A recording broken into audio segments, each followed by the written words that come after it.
halkani waa BBC oo aad ka dhageysanaysaan mowjadaha gaagaaban FM-yada magaalooyinka qaar, taleefanka gacanta iyo barta internetka ee bbcsomali.com.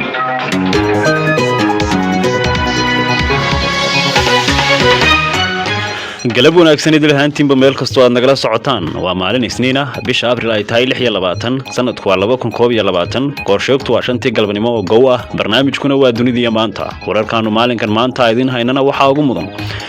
wararkii u dambeeyay ee xaaladda Muqdisho iyo ururada bulshada oo nabad ku baaqay. in la hor istaago oo la aqbali karin in gacanka hadal iyo taxabad iyo qori loo bedelo ee magaalada Muqdisho dadka shacabka ku noolaa oo runtii deganaansho iyo xasilooni darro badan soo martay muddo hore oo soo kabanisay. bulshada reer Muqdisho sidee xaalka magaaladoodii ka taagan warkaan. xalay dhan waxa ku seexday walwal iyo walbaar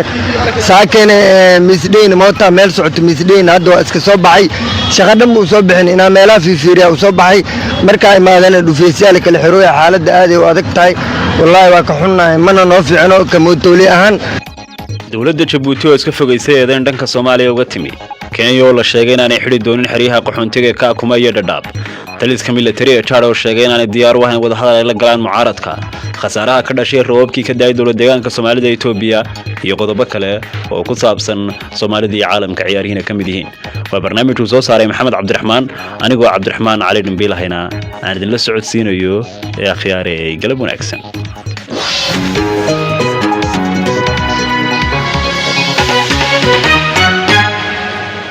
wararkaas oo faahfaahsan way noo soo socdaan balse marka hore aynu ku horeyno wararkii caalamka oo Fartuun Ismaaciil ay diyaar inoo la tahay. Fartuun mahadsanid Cabdiraxmaan.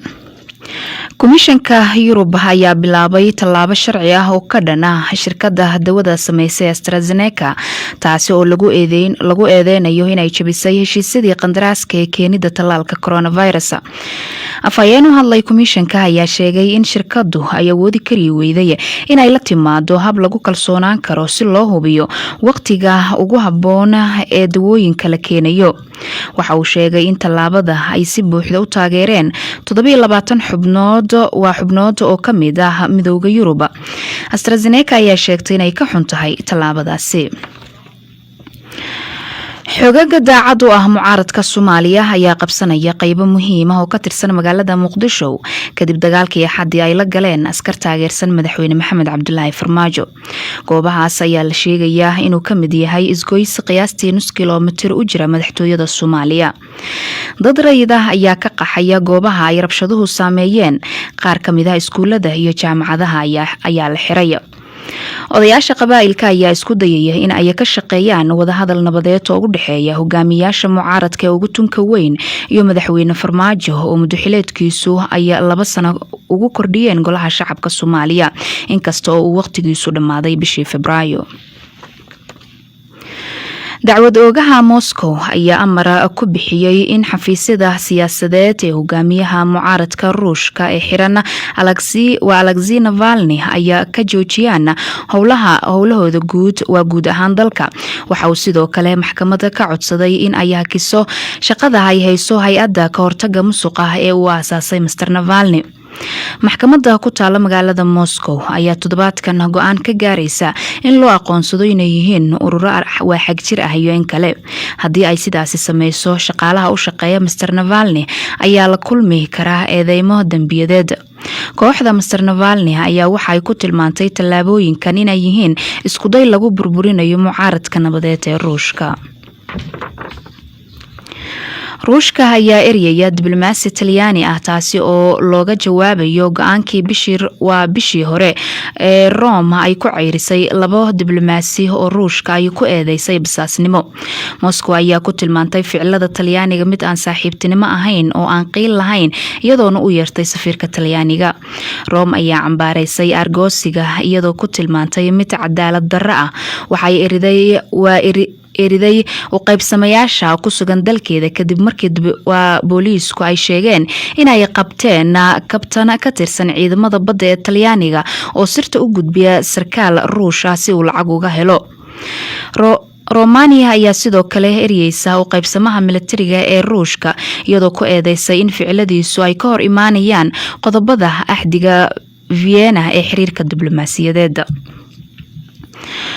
ugu dambeynna dhaqaatiirta ku sugan magaalada Delhi ee dalka Hindiya ayaa sheegaya in dadka ay ku dhimanayaan dariiqyada isbitaalada banaankooda ah iyadoo uu dalka la daalaadhacayo kiisas badan oo coronavirus ah iyo qalabka neefsiga oo gabaabsi ah. Afhayeen u hadlay xisbiga talada haya ee dalkaasi ayaa sheegay in ay dhibaato jirto balse aan loo baahnayn argagax. Waxaa bilowday kaalmo caalami ah oo la gaarsiinayo halkaas iyadoo garoonka diyaaradaha Delhi laga dejinayo qalabka neefsiga oo laga keenay Mareykanka. Waxaa jira dibadbaxyo laga dhigayo isbitaal ku yaala gobolka Haryana kadib markii 5 bukaan ay ku dhinteen taasi oo la sheegayo inay sababtay oksijiin la'aan. Waa dhacdadii saddexaad oo gobolka ka dhacda muddo 24 saac gudahooda. Pawan Khera waa afhayeenka xisbiga National Congress Party waxa uu sheegay in aan cudurdaar loo hayn sida ay u maareysay dowladda cudurkan aafada ah loona baahan yahay inay xil iska saarto. Through the first wave of COVID-19, you saw a highly centralized system of decision making. Mowjadii koowaad ee cudurka COVID-19 waa jirtay in go'aanku ku urursanaa dowladda dhexe. Haatan waxaa muuqda in weli dadka qaarkood ay u hamuunsan yihiin in ay amaanta guul aan weli la gaarin kaligood qaataan.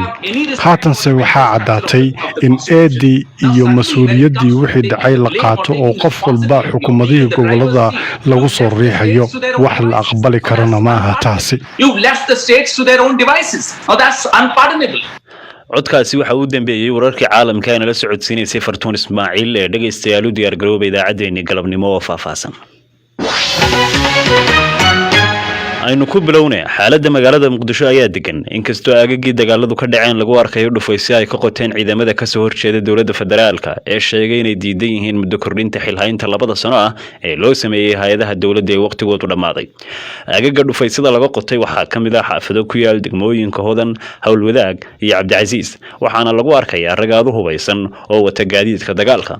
odayaasha dhaqanka ee magaalada ayaa iyana wada dadaal ay doonayaan inay ku baajiyaan in dagaalo kale ka dhacaan Muqdisho. wakiilada beesha caalamka ee jooga Muqdishona waxa ay hadda shir kula jiraan xubno ka tirsan midowga musharaxiinta madaxweynaha kaas oo lagu qabanayo aalada fogaan aragga ee internetka. haddaba wararkii u dambeeyay ee Muqdisho waxa inoo haya wariyaha BBC Ibrahim Maxamed Aadan oo si toos ah ugu jira khadka Lucy Live ee magaalada Muqdisho.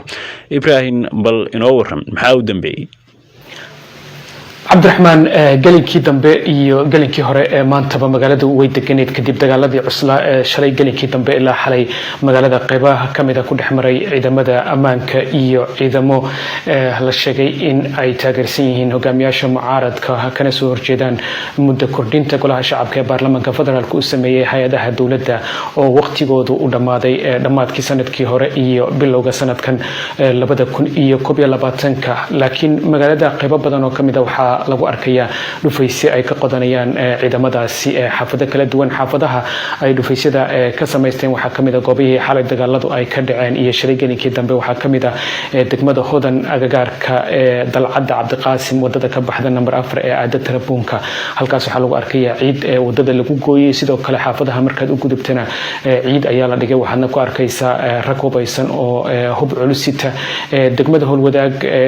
dhabarka dambe ee hotelka Weheliye iyo jidadka soo gala wadada Maka al-Mukarrama ee aagaasi laga bilaabo dabka ilaa meel ku dhow sayidka yana waxaa lagu arkayaa ciidamo aad u hubaysan. xaafadaha hoos marka loo degana waxaad ku arkaysaa ciid lagu rogay wadooyinka oo lagu gooyay si aanay gaadiidku uga gudbin. gawaari dagaal ayaana xaafadaha dhex yaala oo ay ciidamadaasi wataan. sidoo kale agaga dhufaysyada laga arkaya waxaa kamid ah xaafadihii shalay ay dagaaladu ka dhaceen ee degmada Cabdilcasiis gaar ahaan aaga Mirinaya iyo isgoyska Malayga ciidamo hubaysan ayaana aagaasi lagu arkaya. laakiin wax iska hor imaadiya ah oo rabshada wata maanta lama soo warin. noloshu waxaad moodaa si tartiiba inay caadi u soo laabanaysa laakiin dadka dhegta ayaa u taagneyd oo markasta waxay ka baqdin qabaan in dagaal dib u bilowdo maadaama ciidamadu ay bartamaha magaalada joogaan. laakiin ciidamada dowladda ayaa moodaa inay ka fogaadeen aagaga dagaaladu ay shalay ilaa xalay ay ka dhacayeen. dadka magaalada Muqdisho saakay dareen ayay ku soo tooseen. goorsii horeysay qaar kamid ah ayaa BBC-da la hadlay oo ka hadlay sida ay u arkaan sida Muqdisho ay wax uga socdaan. bismillaahi rahmaani rahiim. magacaygu waa Cabbaas Cismaan qolyaan isaysto waxaan ka codsanayaa in si ugu dhaqsiya badan ay xabadda joojiyaan ay tanaasulaan in la sabro waa fiican tahay shacabka Soomaaliyeedna way daaleen arday saaka ma imaanin iskuulada lama aadin shaqo warkeeda iska wadaaba waxaan labada dhinac ugu baaqayaa oo waliba aad ugu baaqayaa qaasatan dawladda Soomaaliya inay tanaasulaan oo doorasho la galo oo la shacabkan oo masaakiinta ilaa iyo xalay xabadda saaga loogu galay oo si arxam darada loogu galay in macnaa laga daayo waayo idinka hadii aad tiina fiirsan weyseen tan shacabka fiiriya ana dad muslimiin ana dad masaakiin nahay xabad waa laga soo daalay xabad marabno walaalo waa ku bariyaa madaxweynaha dawladda Soomaaliya waxaan ka codsanayaa in arintaas si qaas aad u fiirisid shacabka dad u turaysidne walaalo wada hadal fur nimanka la hadal la macaamil magacayga waxa la yiraahdaa Muuse Sheekh Cabdi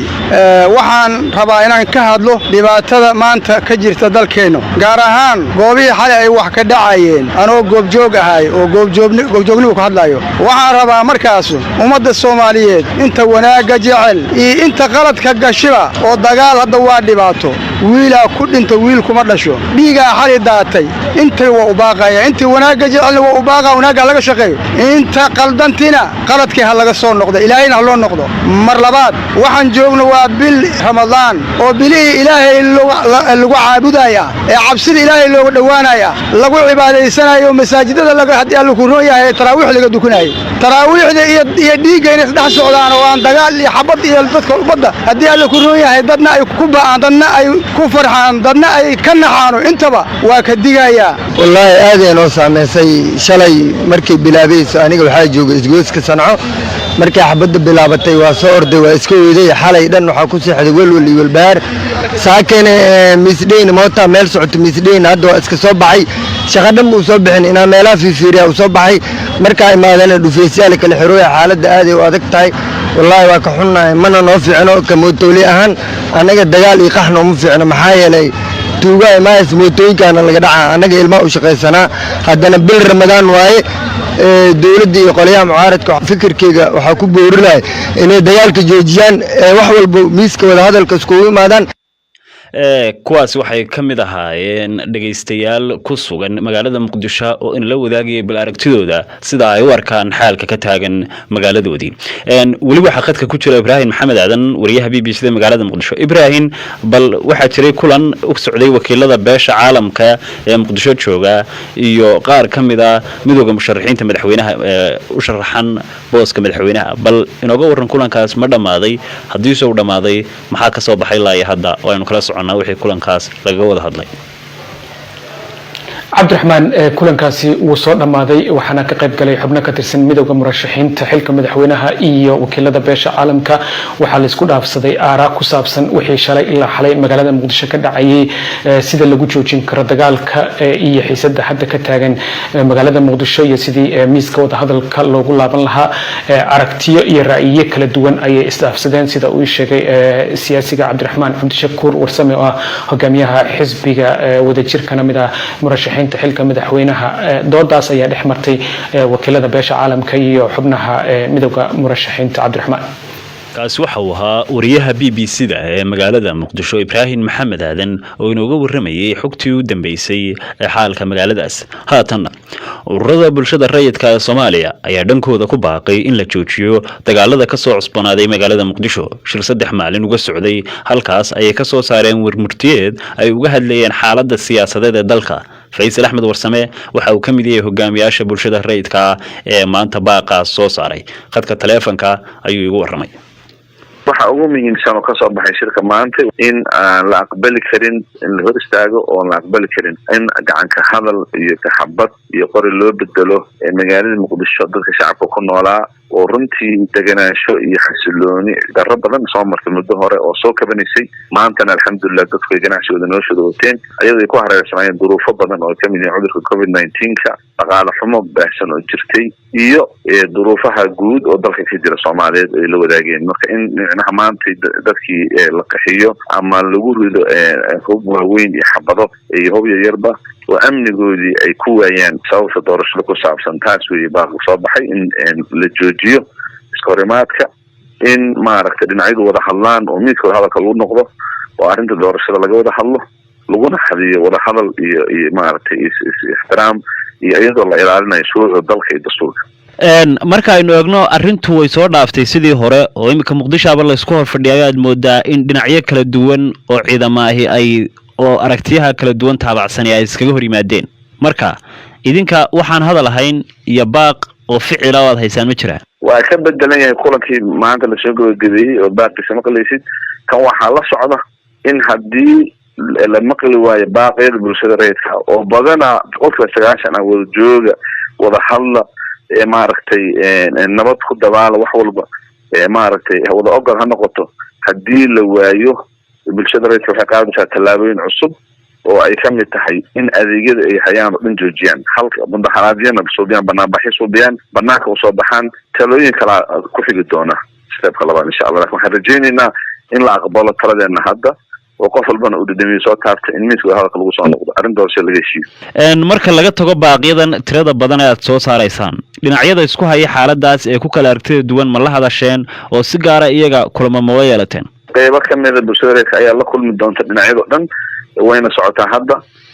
markaasna wixii soo baxa waa laga hadli doonaa haddii ilaahay insha Allah haddaad tihiin ururada bulshada waxaad kala matashaan gobolada dalka tusaale ahaan idinku gaar ahaan maamulka Puntland baad imika ka soo jeeda maamulkaasi wuxuu ku jiraa maamulada ay dowladda dhexe ku kala aragti duwan yihiin habka loo waajahayo xaaladda dalka si gaar ah madaxdiina ma wada hadashaan idinku inteydaan baaqyada guud ee dadka shacabka ku soo dhex tuurin anagu mar walba walaal waxa weeyaan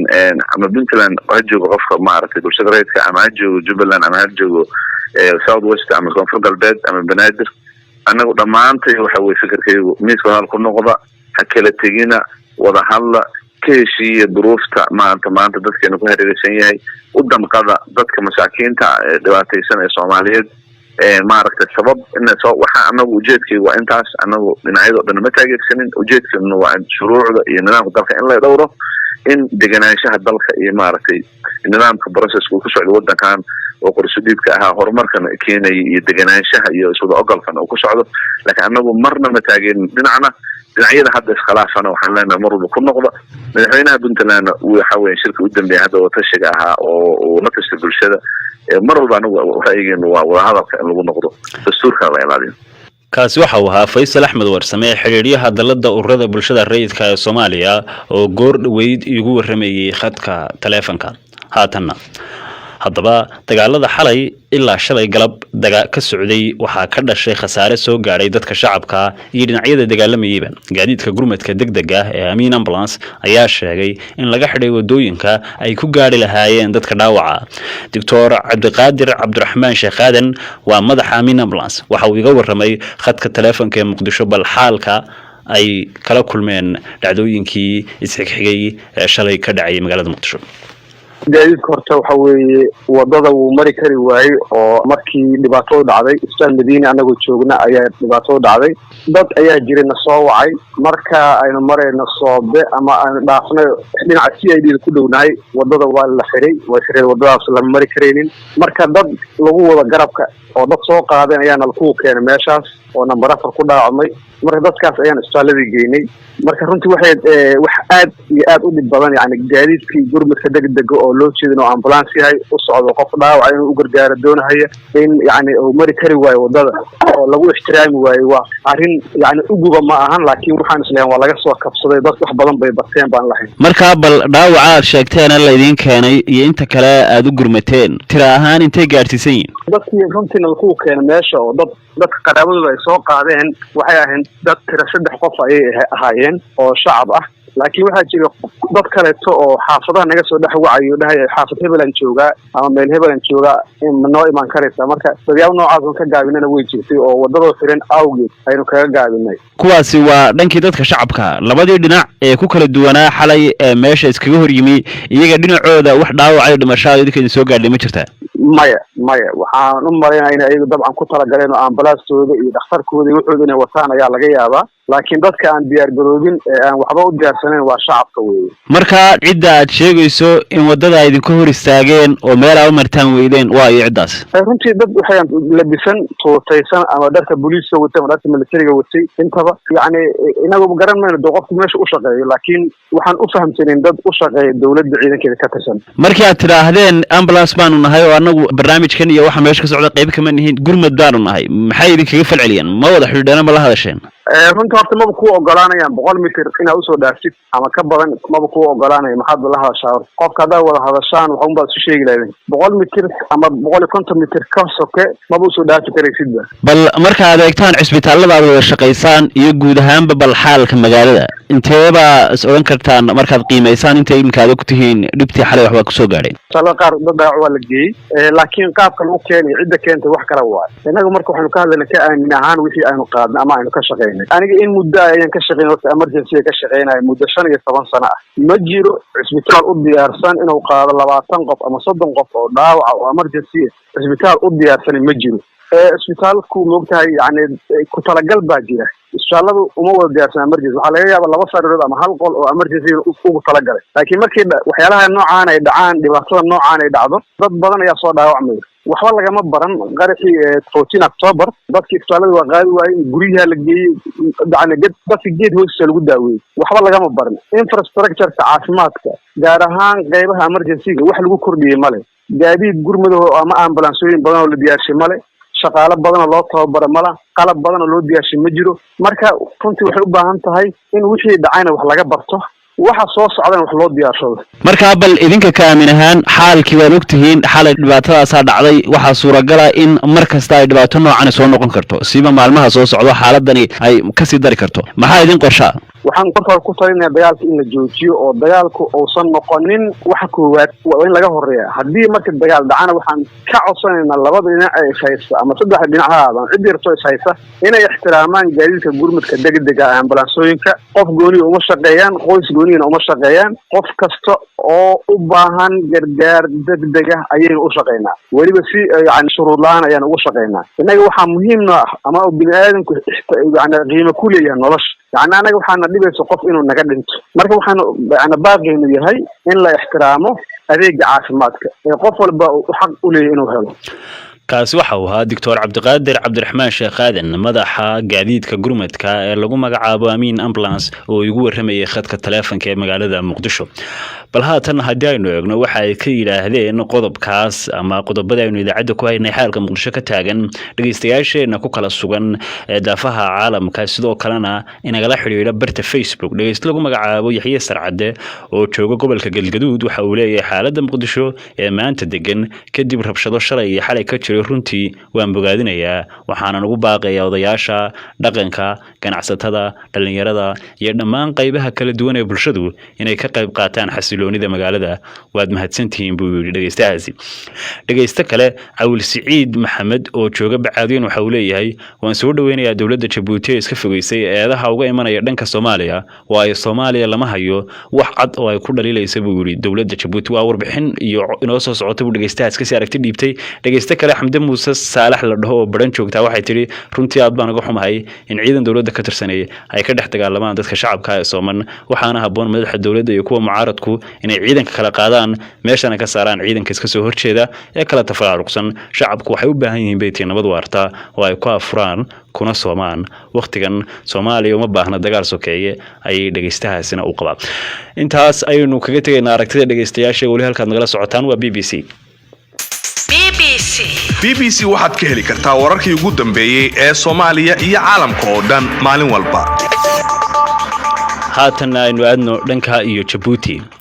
dawladda Djibouti ayaa ka jawaabtay inay dhawaan dawladda federaalka Soomaaliya u jeedisay taasoo la xiriirdhay in Djibouti ay galaangal ku lahayd bayaankii ka soo baxay golaha nabadda iyo ammaanka ee Midowga Afrika bayaankaas oo uu galuhu ku cambaareeyay muddo kororsiga hay'adaha dawladda federaalka Djibouti ayaa haddaba sheegtay inay la mowqif tahay golaha nabadda iyo ammaanka ee Midowga Afrika isla markaana dana siyaasadeed laga leeyahay ee dawladda Soomaaliya ay soo jeedisay haddaba wasiirka warfaafinta Djibouti Ridwaan Cabdillaahi Bahdoon oo arrimahaas ka hadlay ayaa waxa uu yiri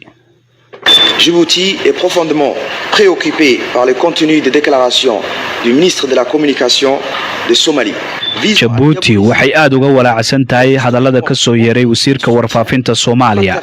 isagoo oo Djibouti ka been abuuray Djibouti waa dal taariikh ahaan u muujinaya taageero walaaltinimo oo joogto ah Soomaaliya Djibouti waxay dadaal ku bixisay nabadeynta iyo dib u heshiisiintii shirkii Carta oo la og yahay natiijada ka soo baxday oo Soomaaliya ay ka dhaxashay in ay dib u soo ceshato kursigii ay ku lahayd qaramada midoobay kadib 10 sano oo ay ka maqneed. Eedeymaha noocan oo kala ah ee Soomaaliya waa dana siyaasadeed. Waqtigan waxaa muhiim ah in madaxda siyaasadeed ee Soomaaliya ay lahaadaan hal ujeedo iyo in si degdeg ah loogu heshiiyo qorshe doorasho oo horseedaya doorasho lagu kalsoonaan karo oo waqtigeeda ku dhacda si loo xoojiyo nabadda, xasiloonida iyo horumarka dhaqaale ee Soomaaliya. Et du Conseil de sécurité des Nations Unies comme un stratagème diabolique visant à déstabiliser la Somalie. wasiir Bahdoon ayaa ku baaqay inay muhiim yihiin wada hadallada isla markaana laga baaqsaday buu yiri wax kasta oo wax u dhimi kara xasiloonida siyaasadeed ee Soomaaliya. Conseil partage tous deux une analyse commune. wada hadal adag oo wax ku ool ah oo ay yeeshaan dhammaan dhinacyada siyaasadda ee Soomaaliya ee daneeya in la sameeyo tanaasul waa muhiim. Djibouti waxay ku mowqif tahay guddiga nabadda ee Midowga Afrika iyo golaha amniga ee qaramada midoobay oo ah in laga baaqsado wax kasta oo carqaladeynaya xasiloonida Soomaaliya. Labada dhinac waxay wadaagaan falanqayn guud oo ku saabsan halista siyaasadeed ee ismariwaaga siyaasadeed ee Soomaaliya. Runtii waxa ay tahay mid aan la ogaan karin halista ka dhalan karta taasi oo horseedi karta qalalaase hareeya dalka kadib sanado badan oo la sameeyo horumar siyaasadeed iyo mid dhaqaale. Djibouti waxay ku baaqaysaa dhammaan dhinacyada Soomaalida in ay dhab ka noqdaan oo ay ka waantoomaan hadallada rabshadaha wata iyo in ay muujiyaan is-aqbalaad iyo dulqaad isla markaana ay ku soo bandhigaan aragtidooda iyo waxyaabaha ay kala tabanayaan albaabka wada hadalka iyo dib u heshiisiinta. Détermination et de la communauté internationale. Je vous remercie. khamiistii ayay ahayd markii dowladda Soomaaliya ay wadamada Kenya iyo Djibouti ku eedeysay inay wadaan olole ka dhan ah oo ay sheegtay inay ka dhex wadaan golaha nabadda iyo ammaanka ee Midowga Afrika. Dowladdu waxa ay waqtigaas sheegtay inay hayso xog xasaasi ah oo xaqiijinaysa in labada dal ay soo jeedinayaan qodobo ay doonayaan in lagu daro bayaankaas oo guddigaas ay soo saari rabeen maalintaas, iyadoo isla maalinta kulkii bayaanka la soo saarayna lagu sheegay inaan guddigaasi marnaba raalli ka ahayn muddo kororsi lagu daro xaalka ama si guud ahaanba muddadii uu baarlamaanku iyo madaxtooyaduba ay lahaayeen. Markuu bayaanka soo baxay kadibna wasiirka warfaafinta Soomaaliya Cismaan Abubakar Dube oo sabtidii shirjaraad ku qabtay magaalada Muqdisho ayaa sheegay inaanu jirin ururo ambaarayn kara go'aan baarlamaan oo uu qaatay buu yiri dal madax bannaan. haatan balaadnaano dhanka iyo Jigjiga fatahaad ka dhalatay roob xoogan oo ka daay magaalada Jigjiga ayaa saameyn ku yeeshay dadka halka ku nool. Khubarada saadaasha hawada ayaa sheegaya in roobab mahigaana la filayo in deegaanka ay ka daan maalmaha soo socda. Wariye Maxamed Ibrahim Ruush ayaa faahfaahinta inoo haya. roobkan runtii waxay ahaa roob mahigaan ah ilaa hadda roobkaasi waa ay ka daayeen xarunta deegaanka Soomaalida ee magaalada Jigjiga. Roobkan ayaa runtii hadda loo ogsoon yahay waxa roobkaasi Cabdiraxmaan oo ay saameyn u geystay dadka danyarta ee ku dhaqan magaalada Jigjiga kuwaas oo ku dhaqan xaafadaha ay ka mid yihiin 16 iyo 7 kadib markii roobkaasi dadka danyarta ay kala tageen agabkooda ay isticmaali jireen oo ay ka mid ahaayeen sida waxa weeye maacuuntii waxa weeye furaashadii qaybo ka mid ah dharkii. runtii marka taas waxay keentay geesta kale marka roobkaasi ay burburiyaan gurihii danyarta ay deganaayeen oo runtii mataqaanaa ka samaysnaa baca iyo karatoon taasoo keentay dadka danyarta xanta iyagii badkooduba ay ku oydaan. dadkaasi marka waxay gargaar ay ka codsadeen beesha caalamka iyo dowladda dhexe iyo dowladda deegaanka Soomaalida. waxaana dadkaasi mataqaanaa booqasho gaaban ku gaaray mas'uuliyiin ay ka mid ahaayeen xafiiska hortagga masiibooyinka iyo maamulka magaalada Jigjiga. geesta kale kulan ay yeesheen xafiiska hortagga masiibooyinka dowladda deegaanka Soomaalida iyo xubno ka socday wasaaradda saadaasha dalka Itoobiya ayaa kulankaasi waxa ay sheegeen khubaradaasi ka socotay dhinaca saadaasha hawada dalka in 10 maalmood hadda fooda nagu soo haysa in deegaanka uu wajihi doono roob mahigaan kuwaas oo ka di'i doona sida ay sheegeen qolada saadaasha dalka Itoobiya gobolada ay ka mid ka yihiin Liibaan, Daawa iyo Afdheer. marka runtii roobkan hadda saacaddan aan kula hadlay waxay ka da'ayaan xarunta dowladda deegaanka Soomaalida magaalada Jigjiga. marka runtii roobkan da'ay shalay iyo maanta iyo habeen hore oo runtii mataqaana kii habeen hore maarta ugu saameynta badnaa waxaa saameynta ugu weyn ay khasaare soo gaarsiin dadka danyarta kaasi waxa uu ahaa Maxamed Ibrahim Ruush oo Jigjiga ku sugan oo inoo faahfaahinayay xogta bal roobka iyo khasaaraha uu gaarsiiyay deegaamadaas. haatana dhageystayaal waxaa la soo gaaray hadii aan idinku celin jirnay wararkii caalamka rogaal celi Safartuun Ismaaciil ayaa diyaar noola ah mar kale.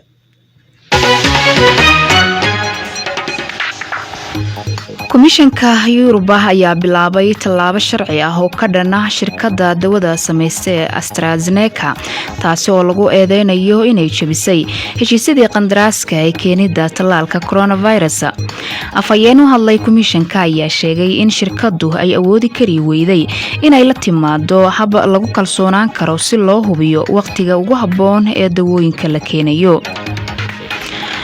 xoogagga taabacsan ama daacad u ah mucaaradka Soomaaliya ayaa qabsanaya qaybo kamida waa qaybo muhiim ah oo ka tirsan magaalada Muqdisho kadib dagaalkii Axadii ay la galeen askar taageersan madaxweyne Maxamed Cabdilaahi Farmaajo. goobahaas ayaa la sheegayaa inuu ka mid yahay isgoys qiyaastii nus kiiloomitir u jirta madaxtooyada Soomaaliya. dad rayid ah ayaa ka qaxay goobaha ay rabshaduhu saameeyeen. qaar kamida iskuulada iyo jaamacadaha ayaa sidoo kale la xiray. dacwad oogaha Moscow ayaa amar ku bixiyay in xafiisyada siyaasadeed ee hogaamiyaha mucaaradka Ruushka ee xiran Alexei Navalny ay ka joojinayaan howlahooda guud ahaan dalka. waxa uu sidoo kale maxkamadda ka codsaday inay hakiso shaqada ayaa hayso hay-adda ka hortagga musuqa ee uu aasaasay Mr. Navalny. maxkamadda ku taala magaalada Moscow ayaa toddobaadkan go'aan ka gaaraysa in loo aqoonsado in ay yihiin ururo xagjir ah iyo in kale. Ruushka ayaa eryaya diblomaasi Talyaani ah taasi oo looga jawaabayo go'aankii bishii Rome ay ku ceerisay bishii hore Rome ay ku ceerisay laba diblomaasi oo Ruushka ay ku eedeysay basaasnimo. Moscow ayaa ku tilmaantay ficilada Talyaaniga mid aan saaxiibtinimo ahayn oo aan qiil loo hayn iyadoona u yeertay safiirka Talyaaniga. Rome ayaa cambaaraysay argoosiga iyadoo ku tilmaantay mid cadaalad darro ah. ugu dambeyn dhaqaatiirta ku sugan magaalada Delhi ee dalka Hindiya ayaa sheegaya in dadka ay ku dhimanayaan dariiqyada isbitaalada banaankooda ah iyadoo uu dalku la daalaadhacayo kiisas badan oo coronavirus ah iyo qalabka neefsiga oo gabaabsi ah. afhayeen u hadlay xisbiga talada haya ee dalkaasi ayaa sheegay inay dhibaato jirto balse aan loo baahnayn argagax. waxaa bilowday kaalmo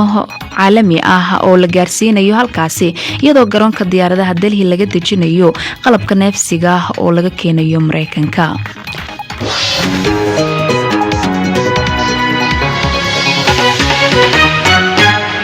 aad bay u mahadsan tahay Fartuun Ismaaciil oo inala socodsiinaysay wararkii caalamka BBC-da. bal wali dhageystayaal halkaad nagala socotaan waa BBC. qodobada inoo soo socda ee aad maqli doontaan qaybaha dambe ee idaacadda waxaa ka mid ah wuxuu commander ka noqday xero la oran jiray raak oo xooga xamar markii dambe lagu tilmaamo inay inqilaabka laga sameeyey ay tahay. isagoo xerada jooga wuxuu ka qayb galay oo ka mid noqday raggii inqilaabka sameeyey 25 ahaa ee dalka 22 sanadood xukumay. wali waxaynu ku guda jirnaa wararkii idaacaddeena ee dawladda Kenya ma xidhayso xeryaha qaxoontiga ee Dadaab iyo Kakuma laakiin waxay doonaysaa in xal loo helo sida uu sheegay mas'uul sare oo hay'adda qaxoontiga ee qaramada midoobay ka tirsan. Filippo Grandi oo booqanaya dalalka DR Congo, Rwanda iyo Burundi ayaa isagoo kormeeraya dhibaatooyinka xilligan haysta qaxoontiga ku sugan gobolka. bishii la soo dhaafay Kenya waxay siisay 14 maalmood oo kama dambaysa inay ku xidho xeryaha Dadaab iyo Kakuma iyadoo ku andacoonaysa walaac xagga amniga wasaaradda arrimaha gudaha ayaa xilligaas sheegtay in aanay u hadhin waddo kale oo u furan. Mr. Grandi ayaa u sheegay warbaahinta in wadahadal aad u wanaagsan ay la yeesheen dawladda Kenya. The government of Kenya is not closing down those camps. The government of Kenya wants to have a solution. dowladda Kenya ma xirayso xeryaha qaxootiga balse waxay doonaysaa in xal laga gaaro arrintooda iyo waxa mustaqbalka laga yeelayo dadka xeryahaasi ku nool. wadaxaajood wanaagsan ayaan la yeelanay dowladda Kenya. waxaan u gudbinay qorshaheena mustaqbalka ee xeryaha Dadaab iyo Kakuma. waxay la tahay in xukuumadda Kenya ay sii wadi doonto martigelinta qaxootiga hase yeeshee sida la fahmi karo waxay doonaysaa istaraatiijiyad ku aadan mustaqbalka iyo inay sii socdaan wada hadallada. haddaba sidee ay dadka qaxoontiga ku nool Dadaab u arkaan go'aankan cusub? Cabdulaahi Cali Aadan waa gudoomiyaha xerada Dhagaxley. khadka taleefanka ayuu ugu warramay. go'aanka anaga qaxootigan uu noo fiican yahay laakiin wadanka ajirna dawladda Kenya ayaa iska leh. dawladda Kenya waxa kaliya xiri kara qaanuunka caalamiga u yaala qaxootiga oo baa xakameyn kara laakiin UNHCR iyo anaga wadanka martiban ku nahay. sidaad moodaa inaad go'aanka uga walaacsan tahay miyaan idinka ka qaxoontiyahan aan idin fiicnayn in UNHCR ay sheegto in halkiini ku nagaanaysaan aan la idin rari doonin arrinta UNHCR ay ku dhawaaqday waa arrin mataqaanaa xasaasi ah annaga haday dhahdo UNHCR qaxooti lama rari karo dowladda Kenya waad garanaysaa qof wadankiisa dowladda wadanka iyada mas'uulka ah laakiinse sharciga caalamiga uma qaban kara oo dhihi kara mataqaanaa maadaama ay sharciyaasha dadkiisa ay ka mid ahayd way dhihi kartaan sharciga wax kameyn kara dowladda Kenya laakiin dowladda wadankeeda cid ay kala tashanayso malaha day go'aan gaarto haladen bay dadka saari kartaa laakiinse ma garanay kulay ninkii aan u weyn wuxuu go'aankaas u dhahay annaga laba aragti waan u fasirin karnaa marka xumeyn baa qaxootiga macnaha la xaqiiqo leeyahay ma qaxootiga u doodaya labada nooc waa loo fasirtay marka ma garanayno kulay mustaqbal waxay noqon doontaa arrintaas cid ma jirtaa laabatay intii go'aankaas soo baxay cabsi awgeed istir waa la xidhayaa ka sii tabaabshaysatay xaqiiqdii dadka walwal fara badan iyo walaac fara badan baa soo food saaray markii dowladda Kenya ay ku dhawaaqday oo ay tiri xiriyaa waa la xirayaa aad bay u walaaceen dadka dad fara badan oo diyaar garo hatta macnaha qalbi ahaan inay baxaan damceen laakiin haddana waxa macnaha taa walaac ku soo noqotay dhibaatada hadda ka socota Soomaaliya iyo colaadii iyo doorashada hadda dhibku ka tahay taa darteed ay dadku u nagaadeen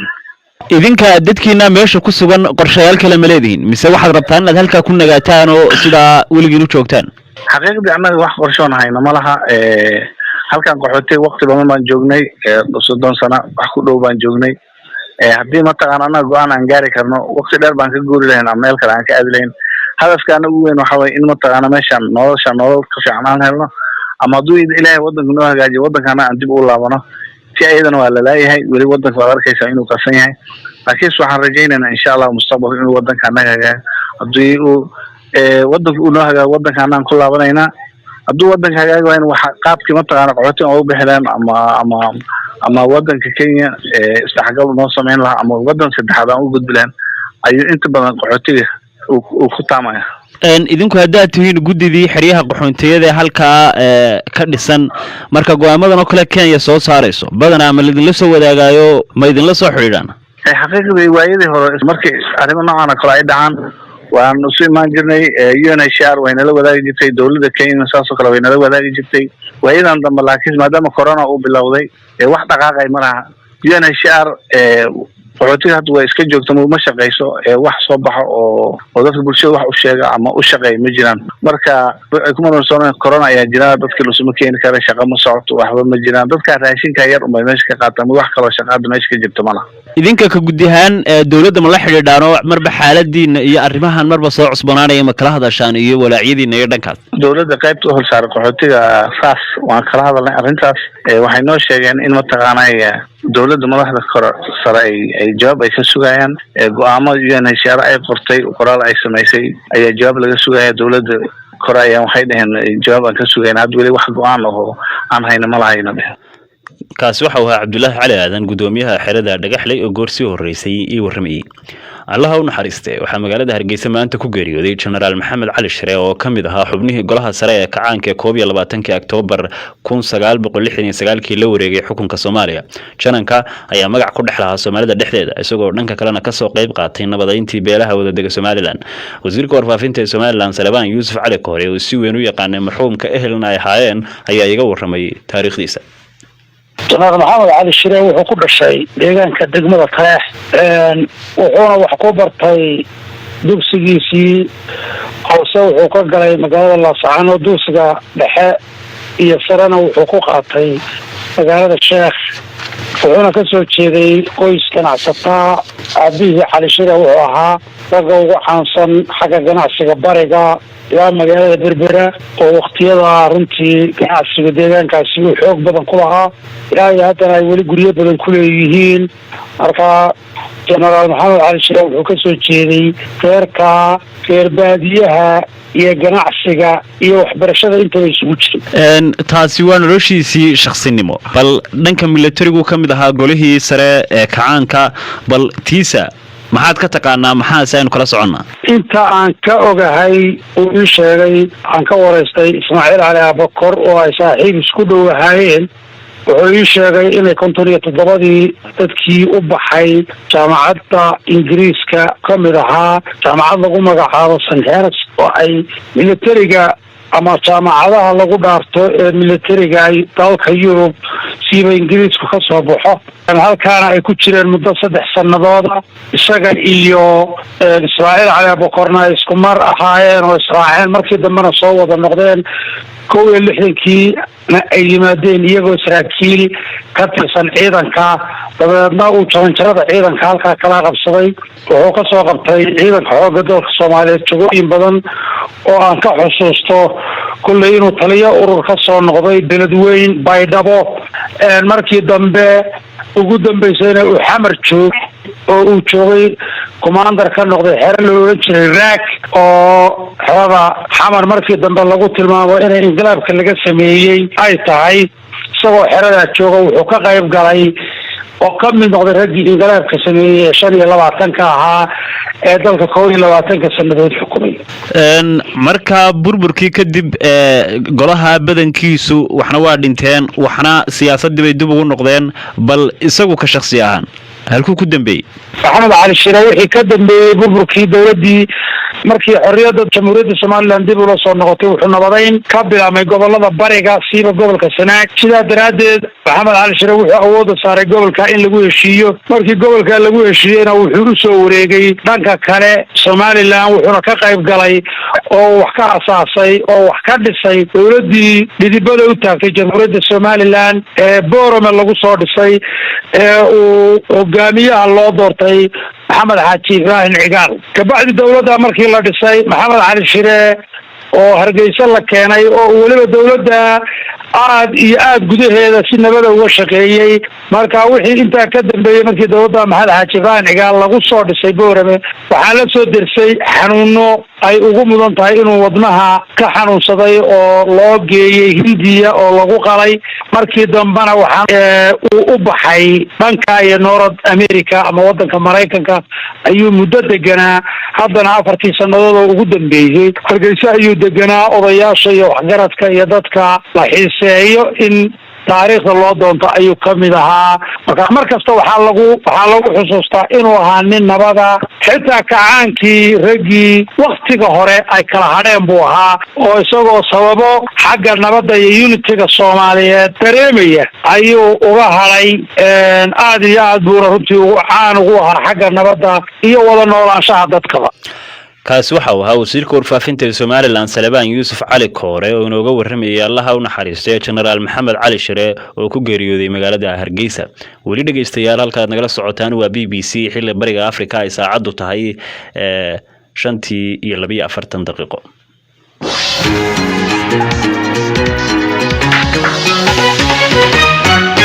haatana aynu aadno dhanka iyo Chad taliska military xukunka Chad ayaa sheegay in xilligan aan la joogin waqtigii wada xaajooda ay la gali lahaayeen falaagada dalkaas kadib markii qaar kamid ah mucaaradka oo baysan ee wadankaas ay sheegeen inay diyaar u yihiin wada hadal taliska ayaa sheegay inuu hadda wajahayo xaalad khatar ku ah jiritaanka dalkaasi waxa socda cadaadis lagu saarayo saraakiisha militariga in xukunka wadankaas ay ku wareejiyaan xukuumad rayid ah oo si ku meel gaar ah talada ula wareegta Cabdiraxmaan Xaaji Cadow ayaa warbixin arrintaas ku saabsan inoo haya falaagada oo lagu magacaabo Front for Change and Concord in Chad FACT ayaa axadii shalay ahayd shaacisay inay diyaar u tahay in heshiis siyaasadeed laga gaadho xiisada ka taagan wadankaasi hase yeeshee taliska militariga ayaa sheegay in qaar ka mid ah xubnaha jabhadaasi ay u baxsadeen dalka Niger isla markaana laga doonayo dowladda wadankaasi inay u soo gacan geliso si loogu maxkamadeeyo doorkii ay ku lahaayeen dilkii madaxweyne Idris Deby taliska militariga ayaa xukunka Chad la wareegay kadib dilkii Deby waxaana uu ballan qaaday in sanad iyo bar kadib uu xukunka wareejin doono balse waxaa socda cadaadis lagu saarayo saraakiisha militariga in xukunka wadankaasi ay ku wareejiyaan xukuumad rayid ah oo si ku meel gaar ah talada oo la wareegta mucaaradka iyo ururada bulshada rayidka ayaa ku baaqay dibadbaxyo nabdoon oo dhaca talaadada berri ah iyo in wadaxaajood lagu dhameeyo xiisada ka taagan Chad madaxweynayaasha Nigeria iyo Mauritania ayaa ku howlan dhexdhexaadinta dhinacyada iyaga oo wakiil ka ah midowga Afrika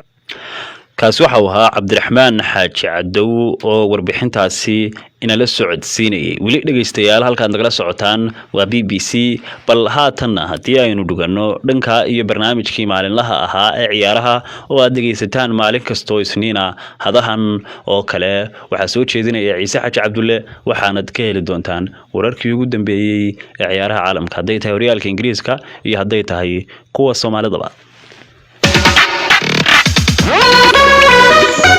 kulanti wacan dhegaystayaal waa mar kale iyo barnaamijkeeni toddobaadlaha ee aan ku faaqidno ciyaaraha. qodobada aad ku maqli doontaanna maanta waxaa ka mid ah Manchester City oo markii afaraad ku guulaystay koobka Carabao, horyaalada kubadda cagta ee Yurub oo dhammaad ku dhow iyo halka uu marayo suuqa kala iibsiga ciyaartooyda. qodobadaas iyo kuwo kale ayaad ku maqli doontaan barnaamijkan oo uu soo saaray Maxamed Axmed Deysane, anigoo Ciise Xaaji Cabdulana aan idinla socodsiin doono. aan ku bilownay Manchester City ayaa 4 sano xiriir ah ku guuleysatay koobka Carabao Cup, halka Tottenham ay mar kale ku guuldareysatay inay hanato koobkaasi. Man City iyo Tottenham waxay ciyaartu kama dambeystay koobka Carabao Cup aad u xiiso badneed ku dhex martay garoonka weyn ee Wembley Stadium. City ayaa koobka qaaday kadib markii ay Tottenham ku karbaashtay hali eber. faahfaahinta warkaasi waxaa inoo haya Cabdiraxmaan Bidaan Xaaji Daahir. ninka difaaca uga ciyaara Man City Aymeric Laporte ayaa isagu nasiib u yeeshay inuu goolkaasi dhaliyo, waxaana u soo dhigay Kevin De Bruyne oo isagu halkaasi baaska siiyay. waxaanay ahayd guul ay City mutaysatay, waayo iyada ayaa ciyaarta u gacan sareysay, iyadoo halkaasi kooxda Tottenhamna aad moodaysay inaanay dhaqdhaqaaq badan samaynin. maalintii Isniintii waxay kooxdaasi eriday Jose Mourinho tababarihoodii, waxaanay ku bedeleen siihayaha Ryan Mason. kooxdan City ayaa hadda waxay noqonaysaa oo imika barbar la galaysa Liverpool oo iyaguna sidaas oo kale 1980kii ku guuleystay 4 koob oo Carabao Cup-ka ah, taas oo guul weyn u noqonaysa kooxdan City, iyadoo laga dareemay guushaasna Guardiola tababaraha kooxdaasi. dhanka kale haddaynu uga baxno, waxaynu arkaynay in garoonkii Wembley uu noqday mid imika dib loogu soo laabtay, iyadoo halkaasi loo ogolaaday inay kasoo qayb galaan 8,000 oo ka tirsan taageerayaasha oo isla markaasina loo habeeyey in ay kala fogaadaan. sidaynu ognahayna safmarka koronaha ayaa dhammaanba waxa uu joojiyey in taageerayaashu ay ka qayb galaan ciyaaraha kubadda cagta, iyadoo laga taxadirayo in uu cudurku faafo. tallaabada haddaba la qaaday ayaa waxay noqonaysaa mid loo malaynayo in ay halkaasi kasii socoto, iyadoo si tartiiba ay noqonayso in garoomada ay ugu soo laaban doonaan taageerayaasha kubadda cagta oo in badan imika seegay kubaddii ay jeclaayeen. bidhaan aad ayuu u mahadsan yahay. haatan ciyaaraha horyaalka Premier League ee toddobaadkan dhacay, siday kooxuhu u kala badiyeen iyo kala saraynta dhibcaha waxaa inoo soo koobayo Maxamed Axmed Deysane. Manchester City waxay la ciyaari doontaa Crystal Palace. Man United gurigooda waxaa ugu imaan doona Liverpool, oo Liverpool haddii ay ka adkaato Man United, Manchester City Crystal Palace ay ka adkaato, meeshaas Manchester City ayaa Premier League Ingiriiska ku guulinayso. Pep Guardiola sidii uu macallin u noqday 2008 Barcelona ilaa hadda 30 koob ayuu qaaday. Bundesliga Jarmalka Bayern Munich waxay la ciyaari doontaa Borussia Mönchengladbach Sabtida. haddii Bayern Munich ay ku guuleysato Borussia Mönchengladbach, saas waxay ku qaadaysaa Bundesliga Jarmalka oo 3 ciyaar kaliya ka dhiman yihiin. laakiin tababarahooda Hans Flick oo 18 bil kaliya joogay ayaa loo maleeyaa shaqada inuu ka tago, kaasoo shaqada kala wareegay Niko Kovac 2019 tababarihii Croatian-ka ah, kaasoo Bayern Munich dhaqaaji waayay. kadibna Hans Flick oo gacan yara ahay la wareegay 6 koobna qaaday, Champions League-na oo kamid yahay koobabka oo qaaday. Hans Flick waxaa loo maleeyaa inuu macallin ka noqdo xulka qaranka Jarmalka, kaasoo 2021 tababaraha xulka qaranka Low oo shaqada ka tagi doono. waxaa kaloo laftigeeda la leeyahay Tottenham inuu macallin u noqdo ayaa dhici karto. dhanka oo La Ligaha Spain aad iyo aad ayaa la iskugu dhadhow yahay, oo Atletico Madrid 73 ayay leedahay, Real Madridna 71, Barcelonana 71 ayadana ay leedahay. laakiin Atletico Bilbao ayaa guuldarro waxay u geysatay Atletico Madrid, taasaana waxay keentay aad iyo aad in la iskugu soo dhawaado. laakiin horyaalka Spain La Ligaha waxaa la kala bixi doonaa Barcelona iyo Atletico Madrid ayaa wada cayaari doono. cayaartaas ayaana waxaa noqon doonta cayaarta dhan u rido qofka horyaalka ku guuleysan lahay la liigaha Spain. dhanka Talyaaniga 11 dhibic Inter Milan ayaa hogaanka u hayso, taasoo Conte iyo Lukaku ay u muuqato sanadkan inay ku guuleysan doonaan Serie A Talyaaniga, taasoo 9 mar oo isku xigto Juventus ay ku guuleysatay. laakiin hadda waxaa u malaysaa Conte inuu taas beenayay oo 5 cayaar kaliya ayaa ka dhiman horyaalka Talyaaniga. dhanka liiga Faransiiska Lille 73 ayay leedahay, PSG na 72 ay leedahay. 4 cayaar kaliya ayaa ka haray, laakiin PSG culays xoog leh ayaa saaran oo City ayaa Arbacada u imaanayso. usbuuca ku xigana waxay imaan doonaan Itixaad, culayskaas ayaa saaran. marka Lille taas ayaa loo maleeyaa inay ka faa'iideysato. mahadsanid Daysane. waa hagaag dhegeystayaal, waxaa lagu jiraa bilihii ugu dambeeyey ee xilli ciyaareedyada Yurub, waxaana haatanba bilaabanaya dhaqdhaqaaqa suuqa kala iibsiga xagaaga, iyadoo koox walbana ay bilaabayso indhaynta xidiga ay doonayso. haddaba waa sidee suuqa kala iibsiga ee ciyaartooyda? warkaasi waxaa inoo haya aadan maxamed cabdi saalimiin. kooxaha Manchester United iyo Arsenal ayaa waxa ay ka mid yihiin kooxaha isha ku haya ciyaaryahanka kooxda Borussia Mönchengladbach oo ah weeraryahanka dhinaca Faransiiska ee lagu magacaabo Alassane Bli oo 28 jir ah. Manchester United waxaa la leeyahay difaaceeda dhinaca bidixda ah Lucas Shaw ayaa waxa uu ku dhow yahay markaasi heshiis cusub in uu la galo kooxda, kaas oo abaalmarin lagaga dhigayo ciyaarihiisii wanaagsanaa ee uu soo bandhigay xilli ciyaareedkan. weeraryahanka dhinaca dalkaasi Uruguay u dhashay ee lagu magacaabo Edinson Cavani ayaa waxa uu wada hadal kula jira maamulaha kooxda Manchester United Ole Gunnar Solskjaer, kaas oo ku saabsan in hal sano lagu kordhiyo heshiiska uu kooxda kula joogo. hase yeeshee wararku waxa ay sheegayaan in 34 jirkani uu ku dhow yahay in uu ka tago garoonka Old Trafford. Inter Milan waxa ay weli ku sugan tahay oo ay doonaysaa inay soo saxiixato ciyaaryahanka u ciyaara kooxda Manchester City ee reer Argentine ee Sergio Aguero. hase yeeshee wararku waxa ay sheegayaan Barcelona ayaa weli doonaysa iyaduna in ciyaaryahankaasi oo 32 jir ah ay la soo wareegto. Ajax waxa ay doonaysaa inay iska iibiso difaaca reer Argentine ee lagu magacaabo Nicolas Tagliafico oo 28 jir ah oo 13 milyan oo giniga Ingiriiska ay kaga iibiso kooxda Ingiriiska ka dhisan ee Leeds United. hase yeeshee wararku waxa ay sheegayaan Manchester City iyo Inter Milan in iyaguna ay danaynayaan ciyaartooygaasi. dhinaca iyo Chelsea haddii aanu eegno, Chelsea waxa ay doonaysaa in ay soo saxiixato ay la soo wareegto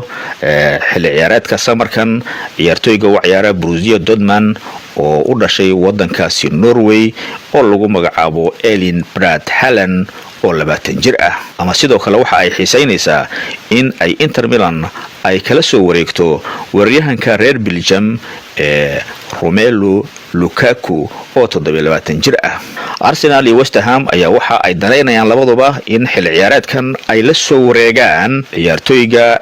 Lyon u ciyaara ee Denmark u dhashay ee difaaca ka ciyaara ee lagu magacaabo Joachim Anderson oo 24 jir ah, kaas oo markaasi deyn ahaan kula jooga kooxda Fulham ee ka dhisan Ingiriiska. Arsenal waxaa laga yaabaa iyadoon inay soo nooleyso markaasi xiisayntii ay xiisaynaysay ciyaaryahanka u ciyaara Borussia Dortmund iyo isla markaasina ahaandhehe difaaca reer Jarmal ee lagu magacaabo Julian Brandt oo 24 jir ah, iyagoo markaasi Gunners ama kooxda Arsenal ay ka cabsi qabaan in ciyaaryahanka deynta kula jooga ee reer Norway Martin Odegaard oo 22 jir ah markaasi in laga yaabo in uu kooxda ka tago. mahadsanid Saalimiin.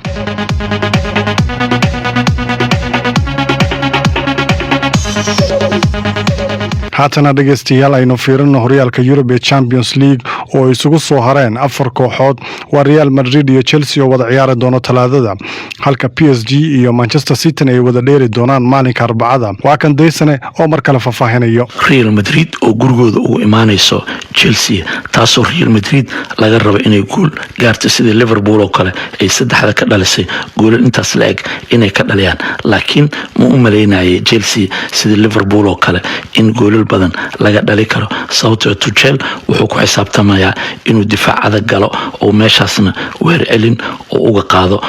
goolna meeshaas uga dhalay Real Madridna runtii waxay haystaan difaac aad iyo aad u fiican iyo dhexdooda oo aad u adag laakiin gool dhalintii badneed ay sameey jireen ma jirto inkastoo Hazard oo dib ugu soo noqday ciyaaraha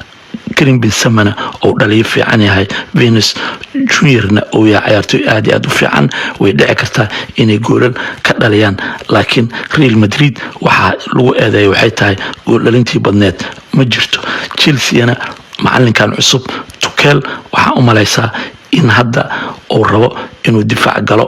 oo kadibna weer celin ku qaado Chelsea waxa u maleysaa inay istustay xilligii Villa Boys oo Chelsea joogay oo laga raacday oo Dimati oo yimid ay Champions League saas ku qaadeen tiyo kale inay dhici karto wax walba waa dhici karaan PSG iyo waxa kale oo wada ciyaar doona Manchester City waxaan la soconaa inay kooxaha weerar ku qaadaan afkooran ay ku qabtaan marka taas waxaan u malay doonaa inay ku adkaa doonto sababtoo PSG ciyaartoy waxa joogo waaweyn oo ciyaartoyda superstars kala dhaho sida Neymar, Kylian Mbappe iyo Di Maria marka weerar xoog laday soo qaadaan kubad laga gooyo waxa u malaysaa meeshaas in dhibaato weyn loogu geysan karo marka ma u maleynay Pep Guardiola weerarkiisa daba joog ah inuu qaado laakiin waxay u badnaa doontaa shaxdii uu ku yimid Carabao Cup-ka oo kula ciyaarayay kooxdii Tottenham saasoo kale inuu la yimaado oo dhaxda wada buuxiyo oo numberka 9aad oo ka soo tago taas waxay dhici kartaa markaas dhaxda u buuxiyo in meeshaas oo u diido PSG ciyaartoydooda qaasatan Kylian Mbappe oo aad iyo aad u orod badan inuu kubadda ka ilaaliyo sida ciyaartii uu ku sameeyay Haaland kaasoo ciyaartoy aad u fiican oo dhaliyo fiican ahay laakiin kubadaha ay soo gaari waayeen oo City ay u diiday in kubadda la gaarsiiyo inta badanna ayaga kubadda haystay laakiin ma u maleynay saas inuu ku sameey karo PSG oo ciyaartoy waaweyn ay joogaan marka waxaan u maleynayaa 4 koox PSG iyo Manchester City cid soo adkaato inay Champions League ay qaadayso ayaan aaminsanahay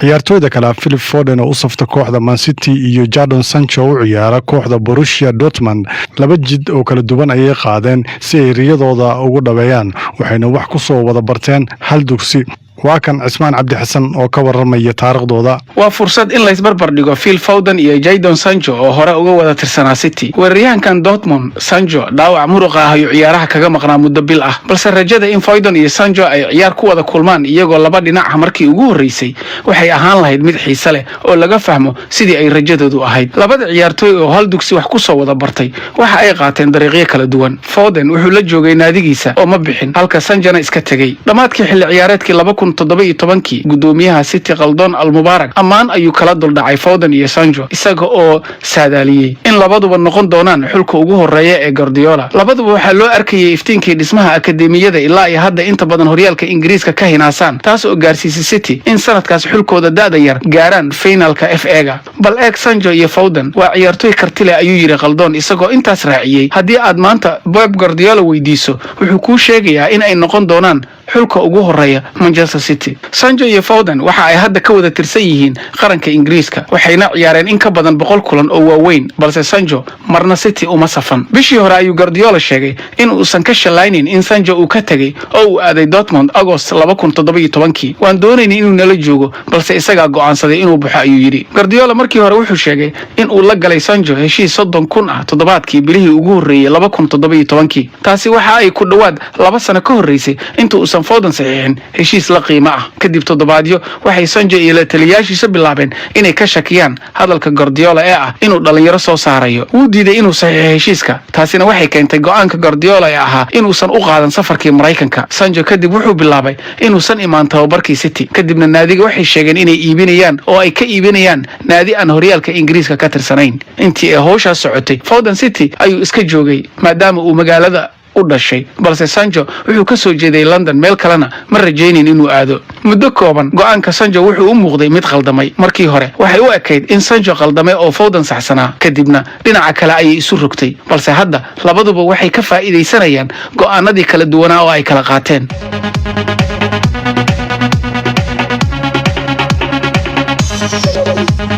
barnaamijka ciyaaraha oo uu soo saaray Maxamed Axmed Deysane anigoo Ciise Xaaji Cabdullana aan idin daadihinaya inta haynoo joogo intaan barnaamijkan mid lamid ah ku kulmi doonno waxaan idinkaga tegaynaa soo maqbuul afur wacan dhegeystayaal.